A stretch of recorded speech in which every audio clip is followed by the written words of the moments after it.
تيشيرت لا تمت لتيشيرتات كرة القدم خالص، وهي واحدة من أغرب التيشيرتات الموسم ده من غير كلام. وأكيد من العنوان وصورة الفيديو أنت عرفت هتكلم عن تيشيرت إيه النهاردة، وأكيد هتكلم عن تيشيرت بروسيا دورتموند الأساسية لموسم 23-24. تفاصيل التيشيرت والتيشيرت عجباني ولا لا، ولو عايز تشوف التيشيرت عليا والفيت بتاعها عليا، واستنى كمان لاخر الفيديو عشان سؤال الحلقه اللي ممكن تجاوبه في الكومنتات واسمك يطلع في الفيديو اللي جاي. وبمناسبه سؤال الحلقه فاللي جاوب سؤال الحلقه اللي فاتت صح سؤال تيشيرتات ريال مدريد، وهو كان محمد عطله 74 اللي جاوب الاجابه صح، وهو اكيد راؤول لعب 741 ماتش بتيشيرت ريال مدريد، ويعتبر اكتر لاعب لعب ماتشات او لاعب بتيشيرت ريال مدريد. ونرجع لتيشيرت بروسيا دورتموند، واللي لو فاكر من فيديوهين 3 كده كنت عملت فيديو ميستري بوكس من فورزا وطلعت لي فيه وما كانش عندي اي فكره اللي موجود جوه، وبصراحه كانت مفاجاه حلوه عشان لولاهم غالبا ما كنتش هشتري التيشيرت دي. فلو عايز التيشيرت دي بالذات فهتلاقيها عند فورزا ستور، ولو عايز فكره الميستري بوكس هتلاقيها عند فورزا ستور، لينكاتهم تحت في الديسكربشن، وهسيب لك لينك الفيديو بتاع الميستري بوكس فوق هنا في الاي، خش اتفرج عليه بعد ما تخلص الفيديو ده. فيلا بينا نبتدي تفاصيل التيشيرت عشان في كلام الماني كتير على التيشيرت هنتعب على ما نقوله. يلا بينا. التيشيرت دي يا صديقي تيشيرت مش زي اي تيشيرت. خليني احكي لك القصه. دورتموند الموسم ده كانت عامله مسابقه للمصممين وللجماهير ان هم يعملوا ديزاينات مختلفه لتيشيرت الفريق الموسم ده. جالهم الافات التصاميم وصفوا في الاخر التصاميم دي ل9 تصاميم اللي موجودين قدامك دلوقتي. واكيد واللي واضح والبديهي ان اللي كسب هو التصميم اللي معانا النهارده رقم 1 في الصوره اللي قدامك دلوقتي. ومش هكدب عليك اول ما شفت التصميم ده ما فهمتوش، حسيت ايه العبط ده، جايبين تايتانيك ولا جايبين معرفش ايه مركب بتقع، ايه لازمتها على التيشيرت؟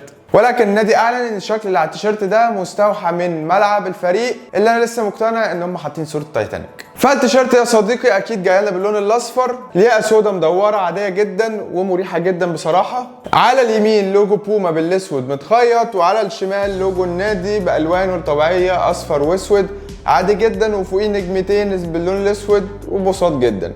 النص الفوقاني لذيذ. نيجي للنص التحتاني باللون الاسود اللي خطوطه كده تحس ان هي مرسومه بالايد مش مطبوعه، واللي عليها جرافيك او تصميم الاستاد او السفينه تايتانيك او ايا كان، اللي هي تعتبر لقطه التيشيرت ومفيش حاجه غيرها في التيشيرت بصراحه. وفي النص سبونسر الفريق مربع كبير كده بالابيض والاسود اللي مش عاجبني خالص. شفت صور للتيشيرت من غير سبونسر خالص شكلها وحش جدا، ولكن طريقه طباعه السبونسر بالطريقه دي وهو كبير قوي كده مش مريحه في اللبس ومش عجباني بصراحه. فاكيد الحته دي كان ليها حل تاني او طريقه تانية ان هي تتعمل بيها ان هي تبقى احسن من كده واريح من كده، حتى في اللبس ومع الحر ومع العرق تحس ان في حاجه في النص كده مش مريحه على حته بطنك كده، الحته دي مش مريحه. على اللي من جوه في تفاصيل التيشيرت بوما والمقاس والكلام ده كله، وفي حته تانية هوريها لك دلوقتي مكتوب عليها ديزاين ذات دينج، واللي هي بالانجليزي ديزاين ذات ثينج او بالعربي صمم الشيء ده.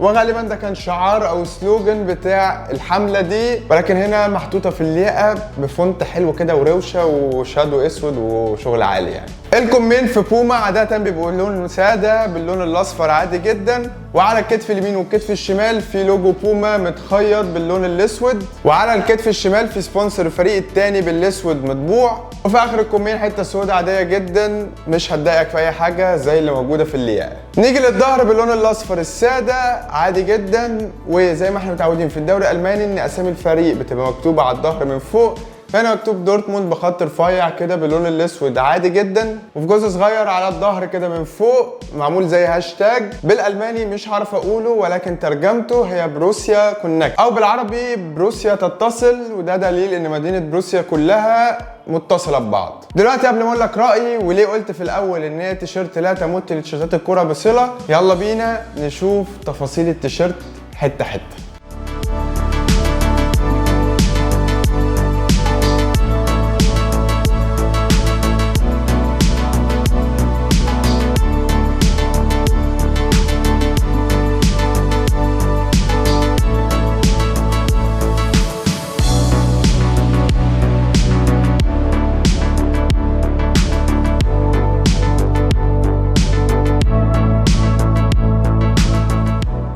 وبعد ما شفنا تفاصيل التيشيرت جه وقت ان احنا نشوفها عليا، وده الفيت بتاعها والتلبيس بتاعها.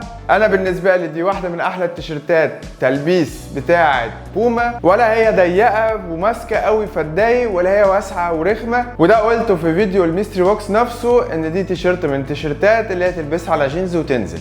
انا ليه قلت ان التيشيرت دي لا تمت لتيشيرتات الكوره بصله؟ عشان ديزاين وفكره وتلبيس التيشيرت دي من وجهه نظري ملوش علاقه بتيشيرتات الكوره. انا مش مقتنع ان انا اكون لابس التيشيرت دي ونازل العب ماتش كوره، ولكن التيشيرت كتيشيرت ان انت تخرج بيها اكيد مميزه. واكيد لو انت واحد زي ان انت بتلبس تيشيرتات الكوره كتير حتى في الخروج بعيدا عن الكوره، فاكيد دي واحده من احلى التيشيرتات اللي انت ممكن تخرج بيها. ولكن كوره مش حاسسها. رايي النهائي في التيشيرت ان هي مش رقم واحد بالنسبه لي، ولكن تيشيرت مريحه ولذيذه. تعليقي الوحيد زي ما قلت في التفاصيل هو اللوجو السبونسر اللي في النص اللي مش مريح، بالذات مع العرق والحر مش هيبقى مريح. لو عايز تطلبها انزل تحت في الديسكربشن هتلاقي لينك فورزا، ممكن تطلبها منه، ممكن تطلب ميستري بوكس زي ما انت عايز. التيشيرت دي فانز اديشن ميديوم. وحان وقت سؤال الحلقه: كم لاعب في تاريخ كرة القدم انتقل من بروسيا دورتموند لبايرن ميونخ؟